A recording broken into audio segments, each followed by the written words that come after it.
Olá, seja bem-vindo ao Cultura Entrevista. Nós estamos juntos mais uma vez para o nosso encontro semanal aqui pela TV Cultura Vale do Aço. No programa de hoje, uma conversa com uma advogada especialista em direito trabalhista e direito previdenciário. O convidado é o advogado Odilon Bernardino Mendes, inscrito na subseção da Ordem dos Advogados do Brasil em Ipatinga. Você tem acompanhado aí o anúncio do governo sobre as mudanças nas leis trabalhistas e também na Previdência? Doutor Odilon, grato pela presença aqui na TV Cultura. Obrigado. Bom, conta um pouco da história do senhor para os nossos telespectadores. Há quanto tempo o senhor milita na área do direito previdenciário e trabalhista? Diretamente na área trabalhista, eu estou desde 2011, mas anteriormente eu prestava serviço a uma grande empresa da região e a gente prestava serviço na área trabalhista e previdenciária também. Uhum. Aí agora veio para o direito. Posteriormente, assim que eu me aposentei, eu comecei a trabalhar no escritório como advogado trabalhista e previdenciário. Eu conversei com muitas pessoas antes de vir aqui para o programa e eu percebi o seguinte: essa área tem uma infinitude de dúvidas, de desconhecimento mesmo do que a lei prevê. E pior ainda porque parece que tudo muda muito rapidamente nesses dois campos, né, no trabalhista e no previdenciário. Ou é só impressão minha, doutor? Não. A gama de mudanças é realmente muito grande. E, além do mais, a insegurança também que as pessoas têm é muito grande, porque a cada dia que você procura a Previdência ou procura a área trabalhista, você vê mudanças nela quase que diariamente. Tá. O senhor atende mais trabalhadores ou atende também as empresas na questão trabalhista? Esporadicamente, a gente atende empresa. A grande maioria de clientes nossos são reclamantes, né, que são os trabalhadores. Bom, eu percebi que uma das preocupações pontuais nas ruas hoje é essa história da redução da jornada de trabalho. As pessoas já tinham acompanhado as notícias que envolvem uma grande empresa da cidade que tinha proposto a redução da jornada de trabalho com a redução proporcional do salário pago aos seus trabalhadores, é o caso da Uzi Minas. Esse caso ainda está aí dependendo de avaliação da Justiça e dos próprios trabalhadores no sindicato. Mas aí o governo veio e lançou o programa que estabelece isso oficialmente, né? Essa medida anunciada pelo governo, ela permite a diminuição temporária de 30% das horas de trabalho com a redução proporcional do salário pago pelo patrão para empresas dos setores que o governo considera que estavam com dificuldades financeiras. E o governo cobre com 50% de perdas com recursos do FAT. Tem surgido dúvidas com relação a esse assunto também, doutor Odilon? Não diretamente, porque ainda está em discussão, né? E a gente sabe que isso é estatuído por lei. Tem a Lei Off, que permite duas situações, onde as empresas podem ou suprir o contrato de trabalho por algum tempo, que é no máximo 5 meses, né? Ou então reduzir a carga horária, consequentemente o salário na mesma proporção. O que a gente acha que é um tanto quanto válido, porque é aquela história, né? Vários anéis ficam os dedos. Entre perder o emprego e perder parte do salário por algum tempo, eu acho que a segunda opção é a mais sensata. Agora, independentemente dessa decisão do governo, do programa anunciado pelo governo, tem que haver a anuência do sindicato que representa a categoria, não é isso? Para ter a validade, tanto na suspensão do contrato quanto na redução de jornada, obrigatoriamente tem que haver a anuência do sindicato, que é o representante dos trabalhadores. Ainda não é lei? Não é lei. Ela é uma medida provisória, mas que, mesmo sendo medida provisória e mesmo se fosse lei, teria que ter a anuência do sindicato. Nesse caso aqui, pontualmente de Ipatinga, a situação foi parar na Justiça do Trabalho e permanece até hoje sem levar para aprovação, para discussão em assembleia do sindicato. Se não for para a assembleia, não tem outra solução? Tem. A solução existe, desde se ela fosse judicial, se o juiz determinasse, mas, como é questão sindical, o juiz prefere não interferir tanto quanto a gente gostaria, né, para ter uma solução imediata. Prefere-se a sensatez da decisão pela categoria, através de assembleia ou de votação. Tratar de um outro assunto aqui agora, a questão do Vale Transporte. Recentemente foi publicada uma notícia informando que o Ministério Público do Trabalho obteve na Justiça Trabalhista uma liminar que determina que uma rede de supermercados pague o Vale Transporte a seus empregados, abstendo-se ainda de pressionar os trabalhadores para que renunciem a esse direito. Isso aqui surgiu com uma certa estranheza. Quer dizer, então, primeiro, o Vale Transporte é uma obrigação. Nenhuma empresa pode abster-se de fornecê-lo pelo que decidiu o juiz. O Vale Transporte é estatuído por lei e deve ser cumprido pelos empregadores. Em que caso que uma empresa não poderia ficar livre de pagar o Vale Transporte? Para que a empresa comprove junto à justiça que ela não paga o Vale Transporte, ela tem que dar transporte individual ou próprio, né, para os seus empregados, do local de trabalho até a residência e vice-versa. E se o empregado não quiser o Vale Transporte, vai lá e assina? Ele tem que assinar o termo de anuência ou de desistência para o empregador se resguardar disso. Tá, o empregador pode ter sanções, como teve o caso aqui dessa rede de supermercados, se não cumprir. Pode. Uhum. Pode e deve, né? Uhum. Porque é estatuído por lei e a lei deve ser cumprida. Agora, Vale Transporte é o único ponto de discórdia aí entre patrões e empregados, doutor João? Ou tem mais outros? Não, isso aí seria o mínimo, né? Ah. A discordância hoje entre patrões, na verdade, capital e trabalho nunca se acertam, né? Uhum. Existe sempre a divergência. O que se procura dentro da Justiça do Trabalho e dentro da própria legislação é fazer um meio termo, né? Para que o empregado não seja prejudicado e que o patrão, que teoricamente é a galinha dos ovos de ouro, não seja danificado também os seus direitos enquanto patrão, porque a partir do momento que você tem um empregador que fornece que dá o emprego para a mão de obra, é um grande crescimento para a cidade e socialmente isso é muito válido, né? Então a empresa também não pode ser punida tanto quanto muita gente acha que deve ser.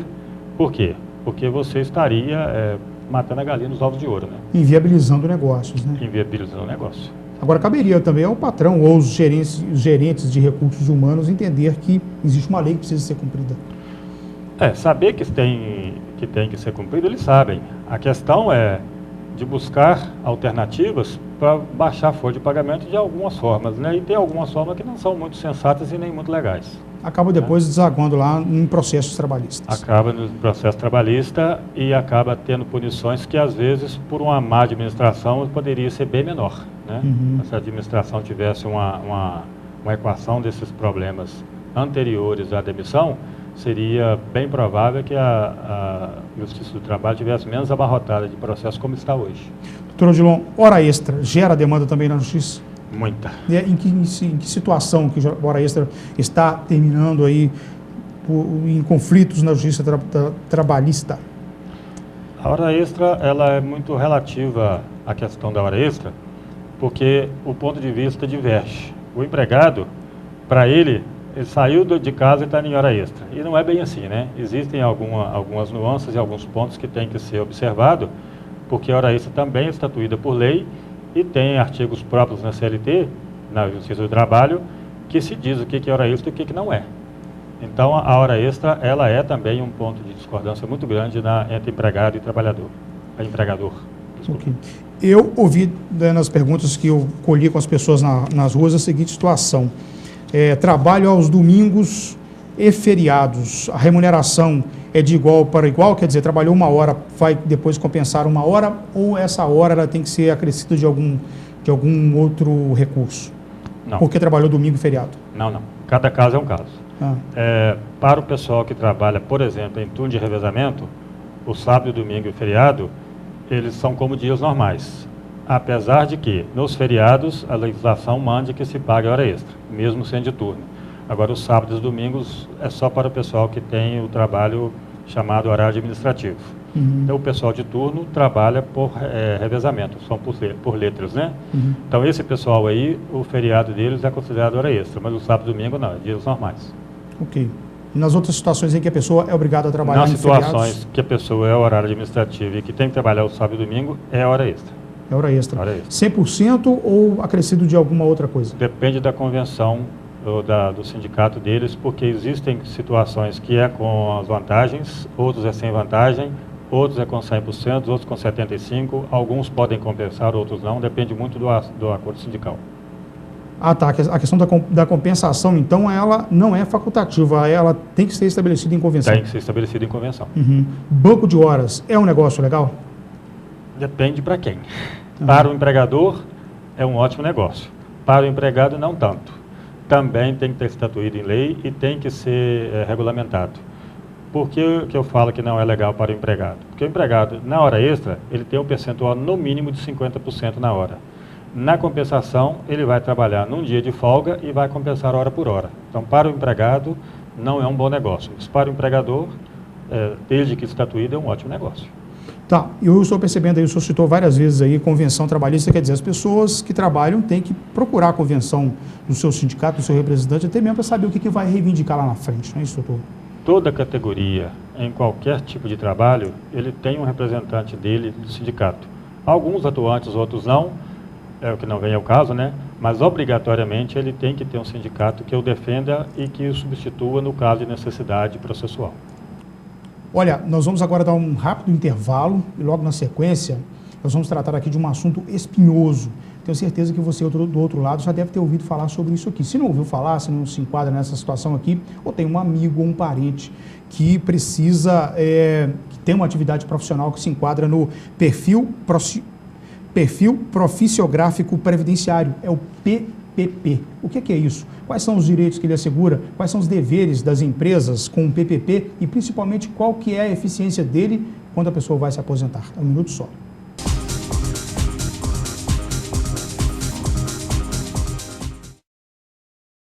Não apague o sorriso de quem cuida da nossa cidade. Nossos agentes ambientais pedem a sua colaboração. Descarte seringas, cacos de vidros, espetos de churrasco, pregos e latas de conservas com os devidos cuidados. Embale-os antes do descarte. A gente cuidando da nossa cidade sem acidentes. Coleta Segura, o seu jeito de cuidar dos agentes ambientais. Vital Engenharia Ambiental. A Associação dos Aposentados e Pensionistas de Ipatinga, a API, agora sob nova direção, é uma entidade que cresce com os pés no chão. Vem aí a Unidade 3 no Canaã, a conclusão da ampliação da sede administrativa e muitas outras ações visando mais espaço e comodidade para associados e dependentes. Com união e espírito de equipe, a atual diretoria tem o compromisso e a responsabilidade de gerir essa entidade que não para de crescer. Associação dos Aposentados e Pensionistas de Ipatinga, uma entidade administrativa com visão de futuro. Atenção! Luz, câmera, gravando.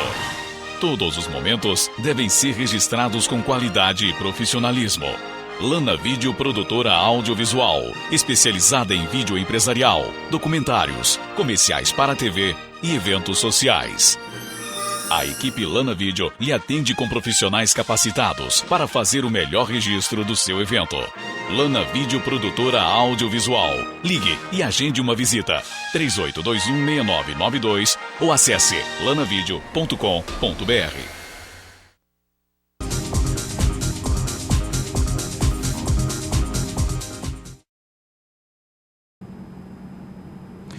Muito bem, nós estamos de volta com o Cultura Entrevista e a pauta agora é o perfil proficiográfico previdenciário, o PPP. Doutor Odilon, primeiro para que as pessoas entendam o que é esse perfil proficiográfico previdenciário. Bom, anteriormente ele existia com outros nomes, né? Era o SB40 e o antigo DSS 8030. Na verdade é a mesma coisa.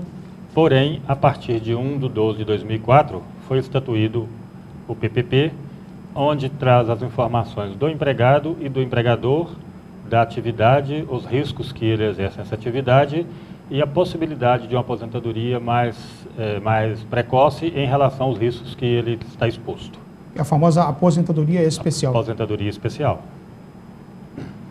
E as questões? O que tem gerado conflito com relação ao PPP? Os conflitos são diversos. Muitas vezes o empregado atua numa certa atividade e quando ele pega o PPP para aposentar, ele vê que a atividade que está lá é totalmente diversa do que ele exercia. Aí o único caminho que ele tem é procurar o seu empregador, tentar consertá-lo. Caso o empregador não o faça, ele deve procurar a Justiça do Trabalho para que mande o empregador fazer a adequação no seu PPP.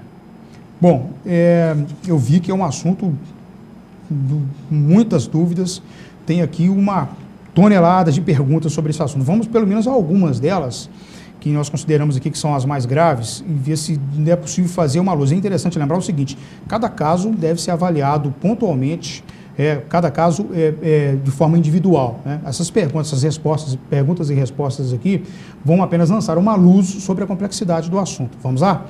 Tem o caso aqui de uma senhora que ela diz o seguinte: já tenho o PPP e gostaria de dar entrada na aposentadoria especial. Tenho 31 anos de contribuição, veja bem, 31 anos pagando o INSS, e com o PPP completa 35. A idade dela é 52 anos. É obrigada a usar os serviços de um advogado ou pode dar entrada direto no INSS? Em quanto tempo o INSS tem dado uma resposta num caso como esse? Bom, vamos por parte. O primeiro, tenho 31 anos, no máximo 25 já é o bastante para que se aposente especial. Mas, o que é interessante? Às vezes o empregado trabalhou por algum tempo sobre os agentes agressivos e outro tempo não. É interessante que ele tenha essa divisão porque esse período que ele trabalhou exposto ao agente vai dar a ele um aumentativo no seu tempo trabalhado, que é o chamado 1.4. Por cada ano trabalhado, ele vai ter 4 meses de acréscimo nesse período, onde vai antecipar a aposentadoria dele. Talvez seja por isso que ela disse que 31 com o PPP dá 35, porque parte desse tempo é especial, aí complementou os 35. Okay. Ela pode, pela segunda parte, ela pode sim dar entrada no INSS sem auxílio de advogado. Se o INSS conceder a aposentadoria para ela, muito bem, ótimo. Se não, ela vai procurar o serviço de um advogado previdenciário que vai encaminhar esse processo para ela na Justiça Federal, onde o juiz vai determinar que o INSS conceda o benefício dela legalmente. O senhor citou aí agentes agressivos. Para quem tem dúvidas, o que poderiam ser considerados agentes agressivos, só a título de exemplo? Tá, a grosso modo nós temos 2 tipos de agente agressivo. Nós temos o chamado da insalubridade, que gera insalubridade, né? Que a grosso modo é aquele que vai deteriorando a pessoa aos poucos. É graxa, poeira, calor, esses agentes são chamados ácidos, ruído, são chamados de agentes insalubres. E temos a chamada periculosidade, que a grosso modo é o que mata de uma vez, né? A explosão, que são os frentistas dos postos de gasolina, são os eletricistas, os que trabalham em altas tensões, pessoal de elétrica de uma forma geral, que está exposto a tensão acima de 250 volts. Esses 2 tipos de aposentadoria, ou de agentes, né, tanto agressivos para a periculosidade ou para a insalubridade, gera aposentadoria especial. O que é interessante frisar é que nunca, ou quase nunca, nem sempre a aposentadoria especial ela é por agente agressivo só.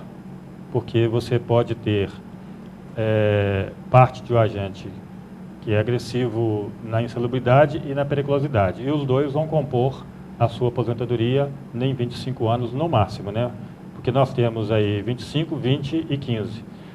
Por exemplo, o pessoal que trabalha em mineração, subsolo, eles só trabalham 15 anos. O pessoal que trabalha com amianto é 20 anos. E os outros de 25. Então, o amianto é, talvez, da nossa região aqui, um dos agentes mais agressivos em relação à aposentadoria especial. Ok. O senhor citou várias atividades aí. Eu me lembrava aqui, tem essa pergunta aqui na frente, dessa categoria profissional, mas eu vou perguntar de uma vez. Motorista de caminhão, por exemplo, que encara a BR-381, a 116, a BR-101, a BR-262, ele está incluído aí no PPP? Está. Está e deve vir bem claro, porque tem 2 períodos aí, né? Até 1985, ele aposentava por categoria, não precisava do PPP, nem do DSB 40, nem nada disso. Bastava estar na carteira e ele ter a comprovação. A partir daí, passou a ser através do PPP. Então, ele tem que estar no PPP e constar, inclusive, se ele faz abastecimento. Porque se ele participa do abastecimento, aí configura mais ainda a aposentadoria especial. Ok.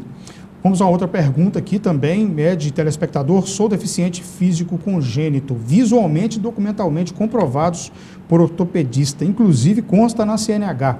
Dei entrada na aposentadoria especial, com mais de 33 anos trabalhados comprovados em carteira. Porém, o INSS interferiu exatamente por não comprovar a deficiência e não comprovar o tempo trabalhado. O que devo fazer? Qual o primeiro procedimento? Ele deve procurar um advogado previdenciário para que ele faça o pedido ao juiz, que eu encaminhe a uma perícia médica.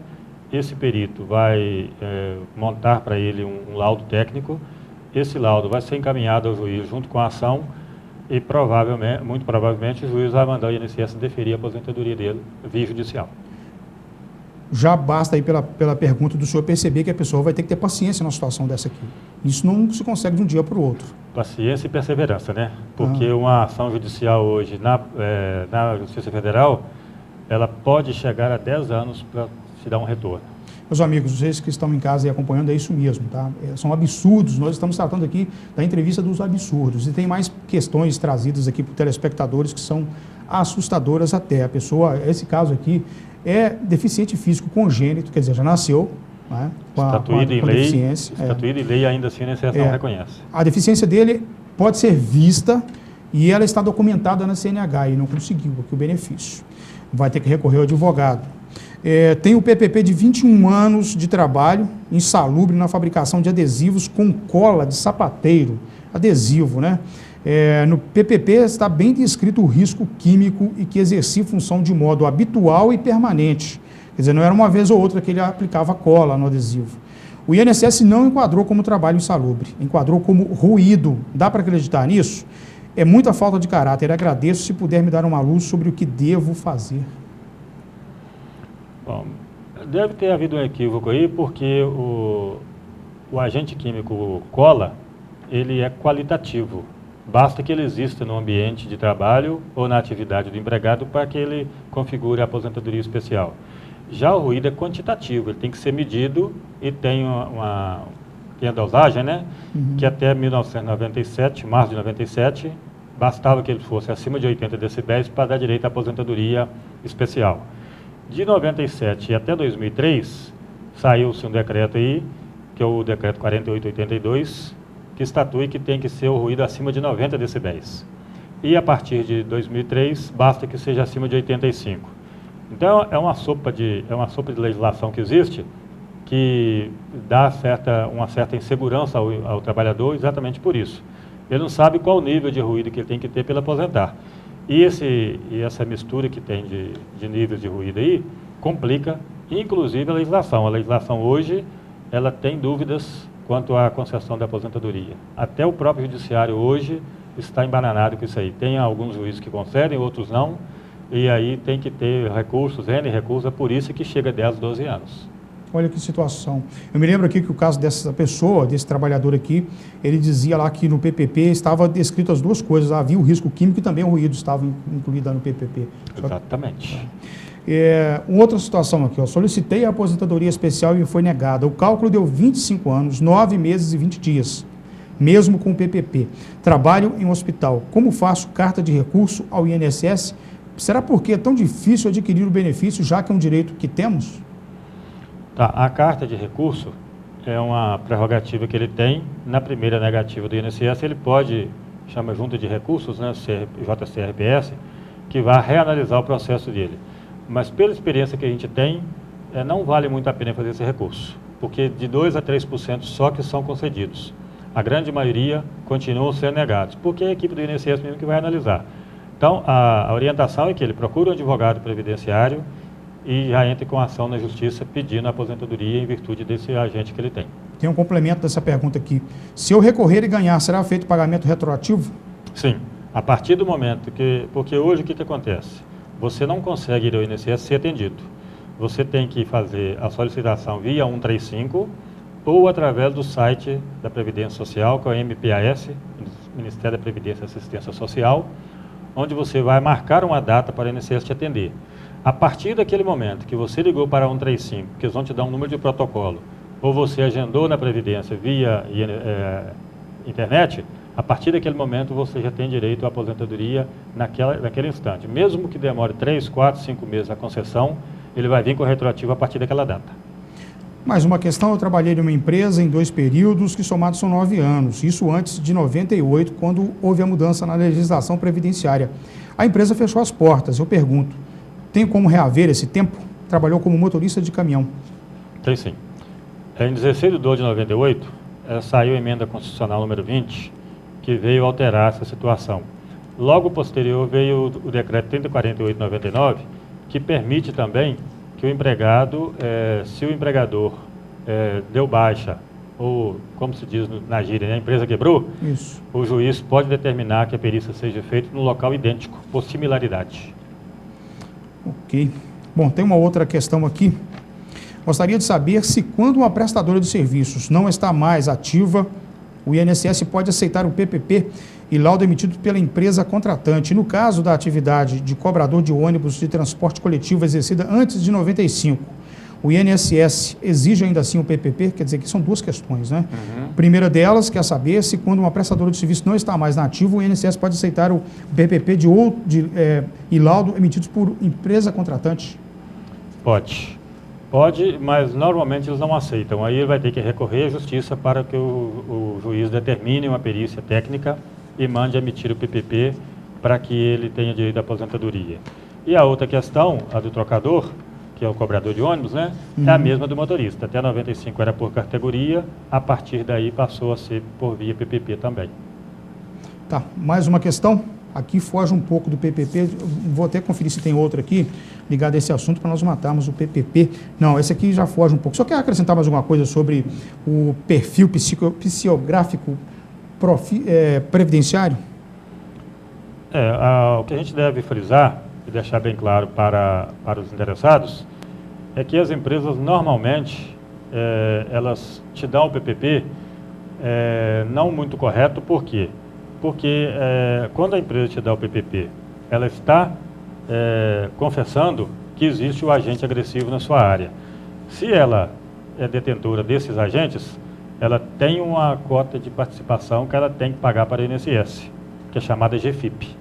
E isso tem feito com que as empresas procurem baixar sua folha de pagamento junto à Previdência e diminuam o pessoal que tem esses agentes. Então, cabe ao empregado ou à pessoa interessada fiscalizar o seu PPP, procurar um advogado, se for o caso, e cobrar do seu empregador a confecção desse PPP corretamente, de acordo com as atividades que ele exercia. Ok.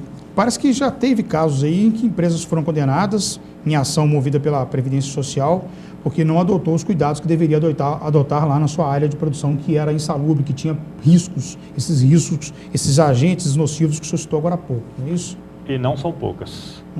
Não são mais em virtude de falta de pessoal, tanto da Previdência quanto da fiscalização para poder fazê-lo, porque se fizerem, as empresas vão ser taxadas em muito mais, porque realmente existe muitos erros no PPP. Bom, vamos passar aqui para uma outra questão também. Quando um trabalhador é demitido e nos meses seguintes em que está sem carteira assinada, quer dizer, ele era contribuinte da Previdência e foi demitido. Enquanto ele não arrumava um novo emprego, ele sofreu um acidente e ficou incapacitado para um novo trabalho, para arrumar um outro emprego. Ele tem direito de pedir o auxílio-doença? Tem. O auxílio-doença tem duas particularidades. Tem o tempo de carência, que é anterior ao emprego, né? Quando ele começa a trabalhar, ele tem que ter no mínimo 12 meses de carência ou de contribuição paga à Previdência para que ele tenha direito ao auxílio-doença. O que não acontece com o auxílio-acidente. O auxílio-acidente, a partir do momento que ele assinou a carteira, se ele acidentar, já tem direito nele. Então, são duas particularidades.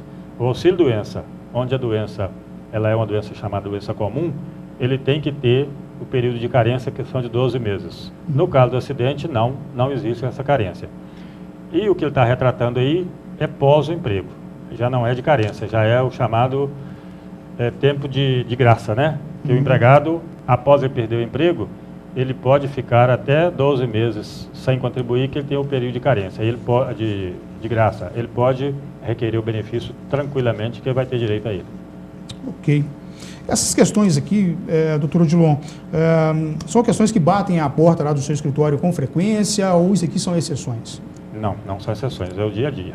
O dia a dia. É o dia a dia. Quer dizer, as pessoas têm muita dúvida sobre isso. Né? Além disso aí, isso aí seria 90% das nossas demandas, né?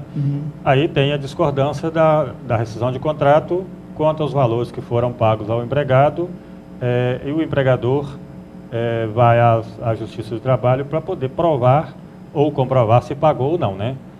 Nós temos ainda uma outra particularidade que não tem sido muito observado pelos empregadores, é que existe legislação onde o empregador não pode deduzir da rescisão de contrato do empregado um valor superior a 30%. E grande parte dos empregados hoje estão saindo com a rescisão de contrato zerada. Isso tem dado muita demanda na Justiça. Imagine você, o empregado trabalha numa grande empresa durante 30 anos. Ele tem um salário de R$3.000, R$4.000. Quando ele sai, após 30 anos, ele sai com a rescisão zerada. Quer dizer, na hora que mais precisa do suplemento para poder até aguardar um novo emprego ou aposentadoria, ele sai zerado na rescisão de contrato dele. Aí ele vai à justiça, a justiça vai mandar, não consertar, mas remediar essa situação, porque são valores que são devidos ao empregado e não são pagos na rescisão de contrato. Bom, depois do PPP, outro assunto que eu percebi que é uma dúvida muito frequente na população é a questão da mudança no cálculo da aposentadoria. E esse vai ser o tema do próximo bloco aqui do Cultura Entrevista. Não saia daí, é um minuto só.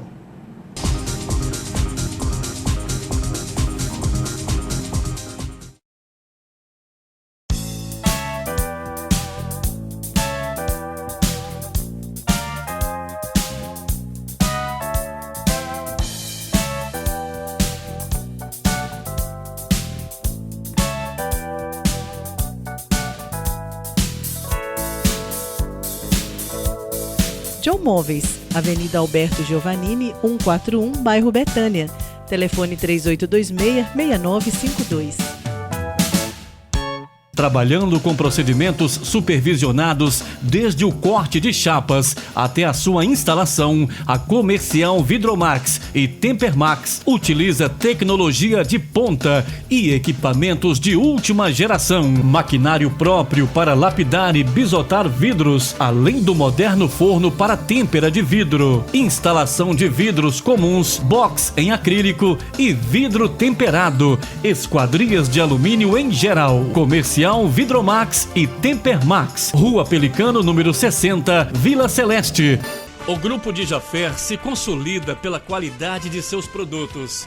Dijaffer, ferro e aço em Fabriciano e aço nobre em frente à passarela do Iguaçu em Patinga. Ferro e aço para construção, serralheria e usinagem, metalons, perfis para estrutura e eletrodos no atacado e varejo. Máquina de fabricação própria de telhas sob medida. Dijaffer construindo um vale de ferro e aço. Avenida Tancredo Neves, 553, Coronel Fabriciano. Aço Nobre, Rua Pedras Preciosas, 25, Iguaçu, Ipatinga.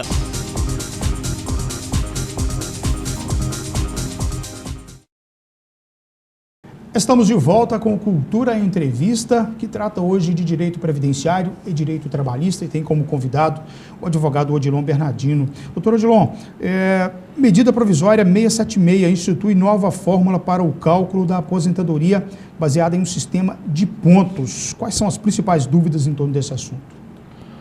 Bom, a grande dúvida que existe é que o pessoal acha que mudou a forma de aposentadoria. E, na verdade, não mudou, né?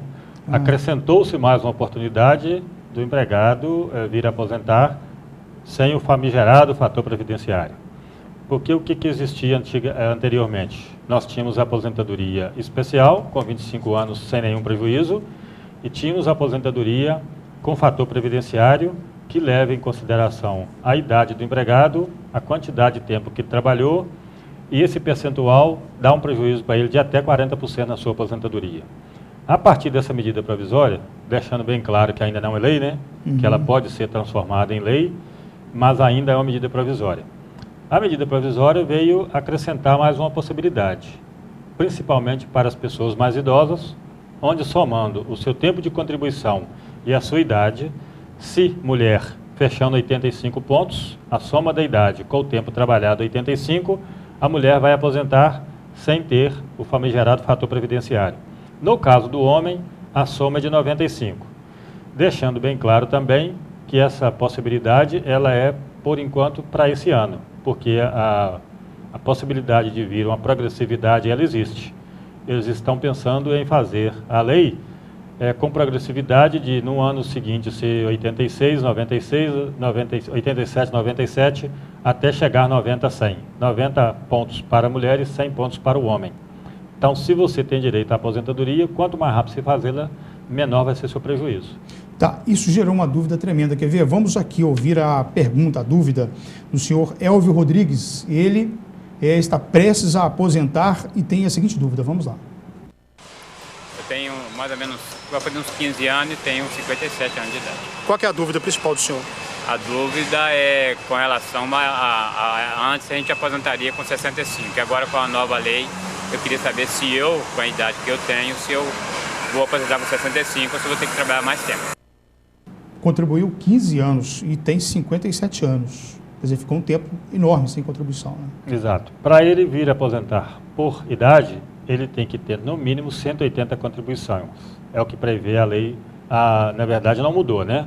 Ela acrescentou mais essa possibilidade da pontuação, mas os itens anteriores continuam. A idade, ele tem que ter no mínimo 180 contribuições para ter direito à aposentadoria por idade. Nesse caso aqui, pelas contas aqui, ele não vai aposentar com 65, não vai ter jeito. Ainda não. Ele vai ter que ter 15 anos trabalhados, que dá 180 contribuições. Vai ter que trabalhar mais 15 anos. Não, se ele já tem os 15 anos, mesmo que ele fique sem trabalhar, quando ele completar os 65, ele pode requerer a aposentadoria por idade, que ele vai ter direito a ela. Ele vai ter direito. Tem direito. Aos 65 anos. Tem direito aos 65. Mas pode incidir sobre ele o fator previdenciário. Aí ele pode ter a opção de 65, de 85 ou pelo fator, o que for mais benéfico.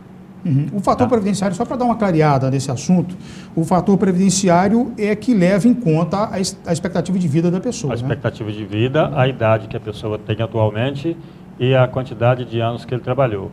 Isso veio para tentar diminuir as aposentadorias precoces, né? Porque imagina você, a pessoa com 43 anos aposentava, 45. Sim. Hoje ele vai pensar duas vezes, porque se ele aposentar com 45, ele vai ter um valor de aposentadoria no máximo de 50% do valor que teria com idade mais avançada. Mas teve alguma categoria de trabalhador que foi prejudicado com a medida? Todas. Todas as categorias foram prejudicadas. Porque anteriormente você tinha 35 anos ou 30 anos, você aposentava proporcionalmente, se fosse de seu interesse, ou integralmente, sem nenhum prejuízo no seu pagamento. A partir da medida provisória, que lá de 99 determinou o fator previdenciário, que depois se transformou em lei, né? Os empregados que vieram aposentar a partir daí passaram a ter prejuízo de até 40% a 50% da sua aposentadoria. A partir desse momento passaram a ser obrigados a trabalhar mais também. Passaram a trabalhar mais, contribuir mais e receber menos, né? Para você ter uma ideia, o PBC, que é o período base de cálculo, ele leva em consideração as contribuições do empregado a partir de 1/7/94. Por que 1/7/94? Foi o primeiro dia que foi instituído o Plano Real no Brasil. Então, as contribuições vertidas à Previdência a partir de 1/94 até a data da DER, que é chamada DER, que é a data do entrada do requerimento, elas são levadas em consideração para fazer o cálculo da aposentadoria dele. E aproveita-se 80% dessas maiores contribuições, desconta-se 20%, aí você ouve falar, e muito, né? Contribuir sobre 10 salários, aposentei com 3. Contribuir sobre 5 salários, aposentei com 1. Por quê? Porque essa média é de 94 até a data da aposentadoria. Então, não consegue o último salário dele como referência. Curiosamente, no dia 30 de julho, é a data que gravamos esse programa aqui para o Cultura Entrevista, a presidente Dilma Rousseff vetou aquela medida que foi aprovada, o projeto de lei que foi aprovado no Congresso Nacional, que vinculava o reajuste do salário mínimo ao piso previdenciário acima de 2 salários mínimos, né? Alegando que o governo não existiria caixa, o impacto seria algo em torno de 9 bilhões de reais no caixa da Previdência. Essa medida também ela foi comemorada e agora é um motivo de preocupação pelos aposentados que recebem acima de 2 pisos. Né? E muito, porque o que acontece é que há uma grande incógnita entre a Previdência deficitária ou não. Por que a Previdência é deficitária? Porque eles englobaram vários tipos de pagamento dentro da Previdência que não são de obrigatoriedade da Previdência. Porque você contribui para a Previdência e eles querem jogar nas costas do previdenciarista que contribuiu também os valores que são benesses para a Previdência. Por exemplo, você tem o LOAS, você tem o agricultor que não contribuiu e ele está sendo beneficiado. Essa dívida não pode ser paga pela Previdência. Aí ela logicamente, vai ser deficitária. Se você pega a Previdência e distribui só para quem contribui, com certeza não é deficitária. Mas a partir do momento que você engloba todas as obrigatoriedades da Previdência, que seriam obrigações do governo, em particularidades para o bem social, na Previdência vai ser deficitária, com certeza. Tá? Escutava uma entrevista de um economista há pouco tempo e ele explicava que se fosse só para pagar as aposentadorias dos trabalhadores que contribuem, a sobra da Previdência seria de bilhões todos os anos. Superavitária, sem sombra de dúvida, porque já houve épocas, não hoje, porque hoje o Brasil está um país de crise e realmente na crise a coisa muda, né? Mas já houve épocas em que tinha 12 contribuições para um aposentado. Hoje, nós estamos no paro de 1 por 1. Então, mas onde foi o dinheiro do passado? Foi mal aplicado. É questão de gestão. A Previdência hoje é deficitária por causa de gestões fraudulentas no passado. A gente tem certeza disso, né? Chega a ser impressionante também essa questão da gestão fraudulenta ou irresponsável, podemos dizer isso também. Você pega, por exemplo, um caso recente que eu acompanhei do Postales, que são de funcionários dos Correios, né? Pegaram o dinheiro do fundo dos carteiros, né, que trabalham de sol a sol e 24 horas, aplicaram em títulos podres da Argentina, da Bolívia, desses países chamados bolivarianos, e agora sobrou para os próprios carteiros ter que trabalhar, contribuir mais para não perder o que eles já pagaram no passado. Foi, em vez de responsabilizar os gestores que aplicaram mal o dinheiro dos carteiros, o Postales, inclusive, deixou de existir, não existe mais. Os novos carteiros não contribuem mais com o Postales, é outro plano. E os que contribuíram para não perder, agora estão pagando muito caro, porque senão vão ficar sem recuperar o valor que eles investiram no passado aí. Fundo previdenciário ou previdência privada, o fundo de previdência das estatais e de algumas empresas privadas também tem, para fazer uma espécie de aposentadoria complementar, não é isso, doutor Odilon?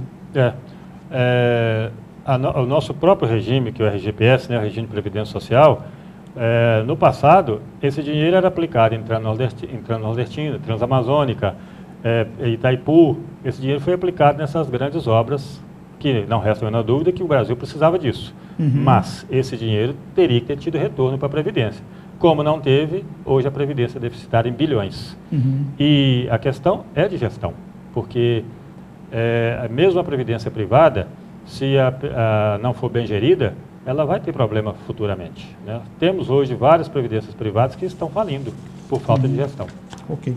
Vamos passar para um outro tema aqui para nós fecharmos o Cultura Entrevista, que é a questão das pensões, né? Houve uma mudança recente também no pagamento das pensões. O que mais preocupa com relação ao cônjuge que se vai e deixa lá aquela pensão para a mulher, ou vice-versa também ocorre, às vezes a mulher que trabalha e deixa a pensão para o marido. Isso mudou de um certo tempo para cá. Basicamente, o que foi alterado, doutor Odilon? Também na medida provisória, ela veio perniciosamente prejudicar principalmente quem mais precisa, né? Porque, veja bem, o João casava com a Maria na sexta-feira, viajava na segunda-feira, havia um acidente na estrada, o João morria, a Maria ia com a certidão de óbito e de casamento no INSS, requeria pensão, ok, sem problema. A partir dessa medida provisória, não. Se acontecer esse fato, ela vai estar desamparada. Por quê? A partir da medida provisória, vai ter que comprovar que ele tinha um certo tempo de trabalho, 18 meses, né, no mínimo, e ela tem que ter no mínimo 2 anos de casada com ele. Quer dizer, veio um prejuízo estarrecedor para quem precisa desses benefícios, né? Aqui, inclusive, gera um risco social aqui. Se tiver filhos menores envolvidos, o risco é enorme, dessa estabilidade da família. A questão do filho, por si só, ele já é o herdeiro da pensão, né? Se tiver o filho, já é diferente. Já é diferente, porque aí a esposa, o cônjuge seria o concorrente com o filho. O filho não, o filho já é diferente. Para o filho, a pensão veio estatuída com 50% para o cônjuge, né, e 10% para cada dependente, para cada filho, até o limite de 100%. No caso das viúvas mais jovens, mudou também, não existe mais uma pensão vitalícia. Não, independente da idade, a viúva tinha 21 anos, 22 anos, ela aposentava, a pensão dela era vitalícia, era até que ela viesse a falecer. A partir da medida provisória, ela pode ficar com isso aí no máximo até 44 anos de idade. 44 anos. Então ela tem até 44 para arrumar um trabalho, um fundo de reserva extra, porque vai ficar sem a pensão. Vai ficar sem a pensão. Tá. Então, para as viúvas mais jovens, foi um prejuízo maior do que para as mais idosas. Aí alguém pode perguntar assim, mas ela recebe a pensão, ela pode trabalhar com carteira assinada? Pode, sem problema nenhum. A pensão não tira o direito da pessoa de trabalhar de forma alguma. Ok. Doutor Odilon, quero agradecer muito a sua presença aqui no Cultura Entrevista. Eu espero que o senhor volte aqui. Eu acredito que essas dúvidas vão continuar. Daqui para frente, as medidas provisórias vão ser transformadas em leis ou não, vai ter mudanças pela frente. Eu acredito que a sua presença vai ser muito bem-vinda aqui, essa conversa com os telespectadores, tá bom? Eu que agradeço a oportunidade e assim que tiverem necessidade ou precisarem, estou inteiro dispor. Legal. Olha, muito obrigado pela companhia. Quero agradecer a você que nos acompanhou em todo o Vale do Aço e lembrar o contato do programa, que é o entrevista@tvculturavaledoaço.com.br, e que o programa pode ser acompanhado também sempre pelo canal do YouTube, da TV Cultura no YouTube, e também pelo canal diariodoaço.com.br, com programação online em tempo real no site do jornal. Tenham todos uma ótima semana.